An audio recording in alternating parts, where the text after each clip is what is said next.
It's been my last kind of day for the week. Shabbat. On Shabbat, close down everything. I spend my time praying to God, creator of the universe. And I spend my time with whatever family members happen to be here. And more than that, I read and relax. For your information right now,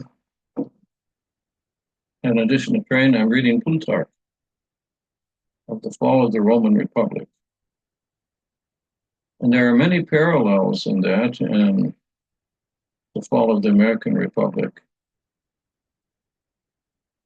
I could go into it, but I'm going to finish reading Plutarch before I make a definitive decision on in what ways, if any, the Roman Republic, which was getting ready for fall, is similar to the American Republic.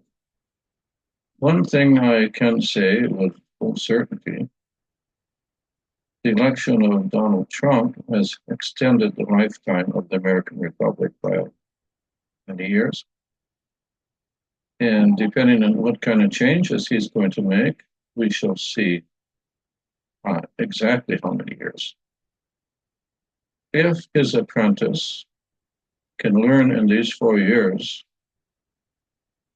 how to make America great again, he will be also on the president's seat for 8 years, which basically means the Trump America will continue for 12 years and will be very, very strong, no matter who comes in after Trump.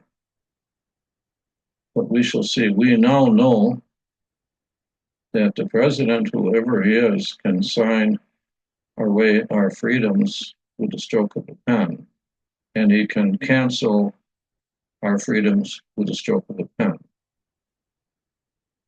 In order for our freedoms to be strong and long-lived, that stroke of the pen is a dangerous weapon.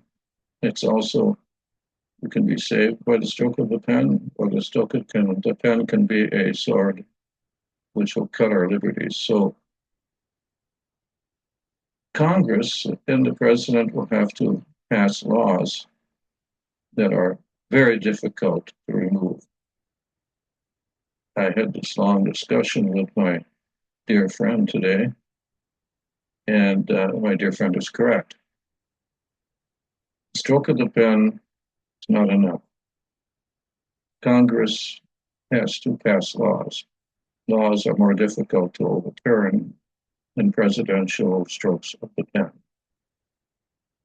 So let us see what will happen as we go forward. President Trump has to make these pen strokes into laws.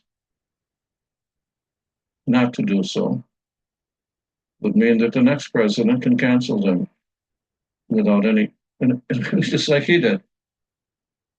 Sitting at his desk, 200, 300 strokes of the pen, and everything's back to good old days and to normal.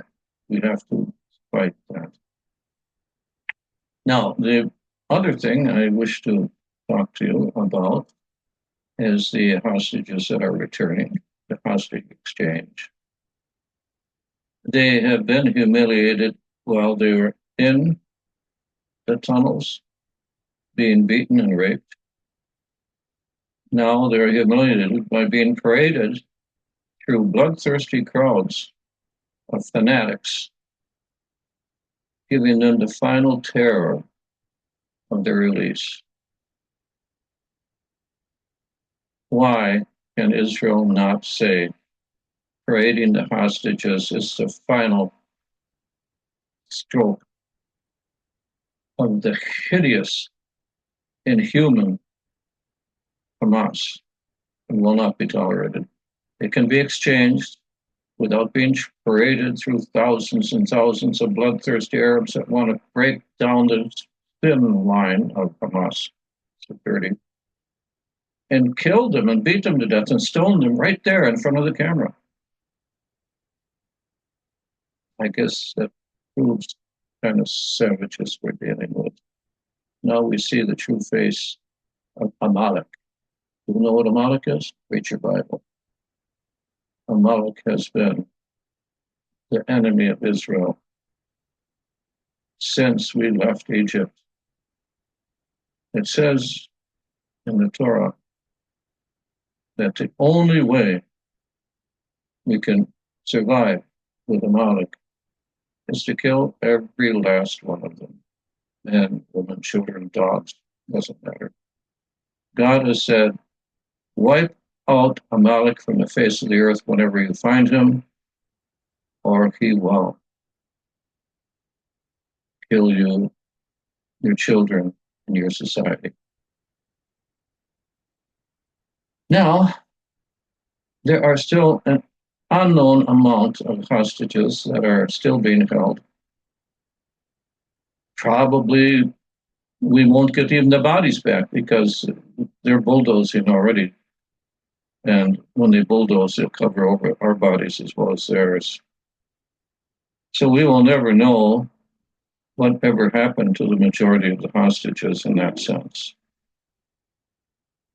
The ones that are still alive, and we don't know for sure if they are, may have already been sold.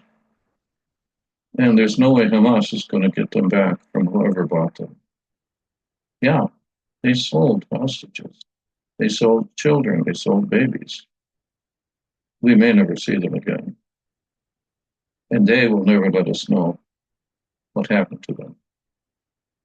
Fog of war. I believe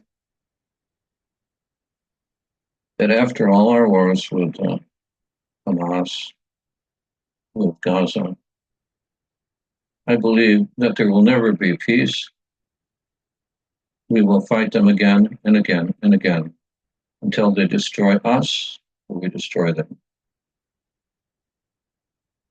With that, I'll close this.